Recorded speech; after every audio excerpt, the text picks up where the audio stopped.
আল্লাহ রাব্বুল আলামিন পবিত্র কোরআনে সূরা তাওবার মধ্যে 18 নম্বর আয়াতের মধ্যে বলেছেন এই কমিটির ব্যাপারে। শুনেন, বিসমিল্লাহির রহমানির রহিম, ইন্নামা ইয়া'মুরু মাসাজিদাল্লাহি মান আমানা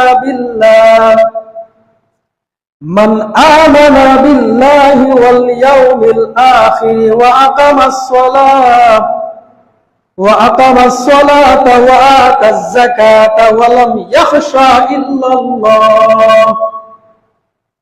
আল্লাহ তাআলা বলেন ইন্নামা ইয়া'মুরু মাসাজিদাল্লাহ, যারা কমিটি হবে মসজিদে, যারা কমিটি হবে তাদের 5টা বৈশিষ্ট্য থাকতে হবে। কয়টা বৈশিষ্ট্য? 5টা গুণ থাকতে হবে। মসজিদে কমিটি যারা হইব আল্লাহ তাআলা বলেছেন তাদের মধ্যে 5টা গুণ থাকতে হবে। এক নম্বর হচ্ছে ইন্নামা ইয়া'মুরু মাসাজিদাল্লাহ মান আমানা বিল্লাহ, অবশ্যই অবশ্যই সে আল্লাহর প্রতি ঈমান আনতে হবে।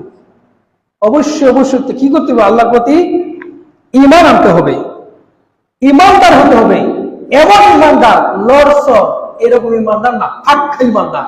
বিপদ আইলে জন্য দাঁড়ায় হইতে পারে যে আমি মসজিদের কমিটি আছি, বিপদ আইলে দূর সরে গেলে মুনাফিকে করলে এই যে ঈমানদারের দরকার নাই। কি বলেছে? ইন্নামা ইয়া'মুরু মাসাজিদাল্লাহি মান আমানা বিল্লাহ, এমন ঈমানদার যেন একদম খাঁটি আল্লাহর প্রতি বিশ্বাস থাকে যে আল্লাহ আমাকে দায়িত্ব দিয়েছেন, এই দায়িত্ব আমি পুঙ্খানু বিন্দু মাত্র আমি হেলা করব না, প্রত্যেকটা দায়িত্ব আমি আদায় করে থাকবো।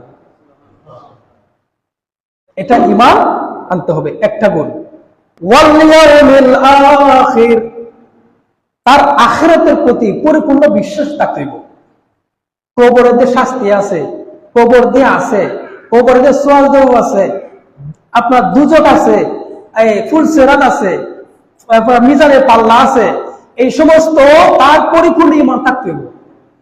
আমি তো কবরের দিন যাইতে হইব, আমি যে দায়িত্ব হেলা করতাম, দায়িত্ব পরিপূর্ণ আদায় করতাম না, একদিন তো কবরও যাইতে হইব। মিজানে পাল্লা তুমি কি পাল্লা আমার বাড়ি হবে, এটা চিন্তা করতে হবে। ফুলসেরাত পানি দিতে হবে, জাহান্নাম আছে। এইভাবে আল্লাহ তাআলা বলছেন তার পরিপূর্ণ ঈমান থাকতে হবে যে আখিরাত একটা শাস্তির জায়গাও আছে। 2 নম্বর গুণ। 3 নম্বর হচ্ছে ওয়া আকামাস সালাহ ওয়া আতাজ যাকাত ওয়া আকামাস সালাত, অবশ্যই কমিটির নামাজ হইতে হবে। অবশ্যই কমিটির লোক সদস্য যারা আছে নামাজি হতে হবে। ও আকিমুস সালাত তো বুঝি আমরা, সালাত মানে নামাজ, নামাজ কায়েম করতে হবে, নামাজি হতে